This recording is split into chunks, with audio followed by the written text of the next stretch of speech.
2,600 years ago, an enlightened being clearly defined the inner self of humans. According to this definition, the inner self consists of three core elements: morality, wisdom, and fortitude. These valuable elements already exist within each of us, waiting to be discovered and nurtured.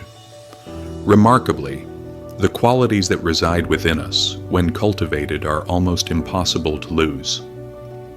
Conversely, external things, regardless of how carefully we maintain them, eventually fade away over time.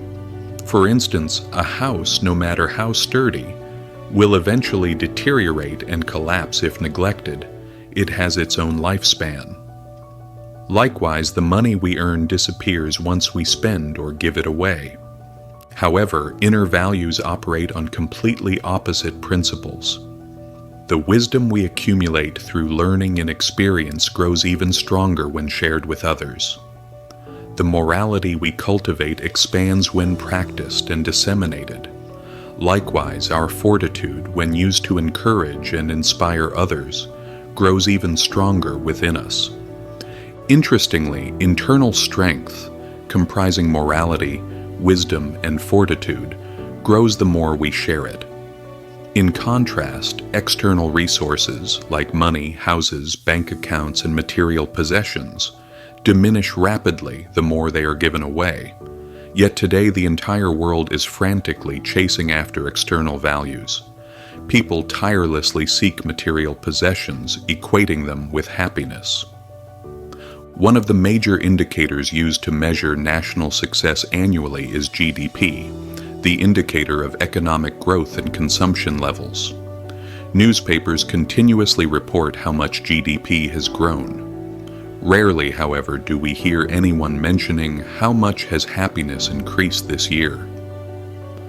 Fortunately, initiated by Bhutan, more nations are beginning to consider this metric.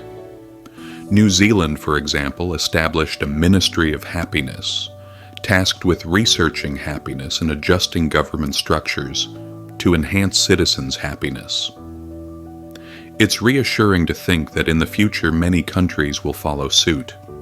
Morality, wisdom, fortitude form the internal foundation, the roots, from which virtuous qualities grow, shaping human character. Thus we might call this the tree of character. Take trust as an example. Is it a fruit or a seed? Within this tree of character, trust is a fruit, even though many might think of it as a seed. So where does trust truly originate? When we genuinely understand something, do we believe in it? Consider a specific example. After learning and understanding that the earth is round and rotates, we recognize this movement creates phenomena like solar and lunar eclipses. If the earth didn't rotate, these phenomena wouldn't occur. From this understanding, we develop a strong conviction that the earth is round and rotates. Hence, if someone suddenly claims the earth is flat, we can't believe it, as it fails to explain natural phenomena like eclipses. This exemplifies trust stemming from wisdom, one of the strongest forms of trust. Is trust derived from morality reliable? Fairly so, though perhaps less than trust from wisdom. When you and I meet, and we are both morally upright individuals, isn't trust easily formed? Indeed, it is. Trust emerges naturally and effortlessly between morally sound individuals. Conversely, if I'm moral and you're deceptive, I immediately sense something amiss and become wary. If further inquiries reveal your criminal past, my anxiety intensifies. Thus, in relationships, trust invariably emerges from morality. When morality exists, trust follows naturally. For instance, is walking the talk a form of morality? Indeed, it's called integrity, doing what you say you'll do, not breaking promises. Conversely, someone who frequently breaks promises won't be trusted. Thus, morality is the fundamental foundation of trust. In marital relationships, significant differences in morality create profound unhappiness. Minor differences might still allow for coexistence, but major divergences make long-term relationships nearly impossible. A morally upright person and someone inclined towards wrongdoing will inevitably struggle to live harmoniously. Even living with someone who is morally neutral can be challenging. I've known couples with moral imbalances, for example, husbands deeply involved in charity work, while wives stay at home feeling weary and resentful, demanding their husbands to hand over all money. The husband's generosity towards friends sometimes involves spending money, causing constant tension at home and making married life miserable for decades. Arguably, the husband's error lies in not educating his wife towards goodness, while the wife errs in not adopting her husband's kindness. They must harmonize morally. Birds of a feather flock together. Moral harmony is essential for family happiness. In all relationships, morality forms the foundation of mutual trust, and this is the most common scenario. Among the majority, only a small fraction of trust arises from wisdom. But precisely this minority can lead individuals to profound truths, as wisdom delves deeply into issues penetrating their core. People who deeply pursue wisdom hold incredibly strong convictions, unwavering even in the face of death. Notable examples include Galileo and Copernicus, scientists from the 17th century. Copernicus faced execution by burning, and Galileo narrowly escaped a similar fate, forced to publicly deny Earth's rotation to appease authorities. Yet upon leaving court, Galileo whispered defiantly, "And yet it moves." Consequently, he spent the remainder of his life under house arrest. From the 17th to the 19th century, the Vatican had to apologize globally for this incident. This historical account is not meant as a critique of religion, but as a factual statement.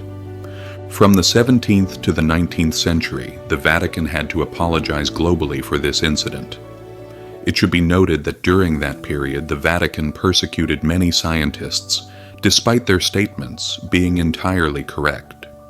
I am not criticizing religion here, but merely presenting a historical fact. I hope that Christians will not take offense to this. From the story above, we can see that trust stemming from wisdom is far deeper and stronger than other types of trust. People may even sacrifice their lives for such convictions. Does trust originate from fortitude? When you strive and achieve results, trust can indeed emerge. However, this trust is somewhat unstable, as past success doesn't guarantee future outcomes, especially as circumstances change. Adjustments require wisdom more than fortitude. Hence, trust built upon wisdom is most reliable. Thus, trust originates from morality, wisdom, and fortitude. These are the seeds, and trust is the fruit. Trust from wisdom is the deepest and strongest, while trust from morality is most common and widely accepted. If you want to connect with someone and build trust, the easiest way is to start with morality, as this element is the most common and widely accepted. Treat them well, genuinely and sincerely. For example, if your spouse tends to be irritable, instead of coming home with a grumpy face after class, try coming home with a smile and bringing a small gift, perhaps some cake, bubble tea, or anything they like. Then kindly ask, "Did you enjoy it? I'll buy you another one tomorrow." Morality involves giving first, speaking gently, and making others comfortable. Change must begin within yourself. If you return from a class looking stern and complain to your spouse, "Why didn't you join this class with me?" and start scolding them, everything will immediately fall apart. Your spouse might think, "I've heard your class is excellent, but seeing your increasingly aggressive behavior, I'd rather not attend." Remember, you once were gentle like a sparrow, which is why your partner wanted to be with you, not fierce like an eagle. Therefore, morality is the starting point. Serve others unconditionally with gentle words. affectionate eyes, and sweet smiles. Keep repeating these actions, finding ways to praise and encourage them frequently. You must build trust first. Without trust, forcing someone to join a class won't lead to success. After building trust, you can then apply wisdom. When utilizing wisdom, take out your teaching materials and identify precisely where they are stuck. Look here. This is exactly where you and I struggle. This diagram operates this way, and the solution is as follows. Once they listen and understand, their minds will be enlightened, and they will wholeheartedly accept your reasoning. Morality helps you bond and soften their heart and ego, allowing you to reconnect. Once reconnected, use logic, documentation, or lectures to convince them. At this point, they will readily accept, and your wisdom will help them comprehend. Fortitude involves repeatedly doing good deeds for them, typically over a period of 30 days. Usually, after 30 days, everything softens and resistance diminishes. This is akin to the proverb, "Soft words win hard hearts." In reality, applying this method consistently for about 7 days will already show noticeable results. 30 days might not even be necessary. Many people fail to persuade their bosses, husbands, mothers, or wives initially. But by applying this method consistently for 7 to 14 days, nearly everyone succeeds in convincing the other party.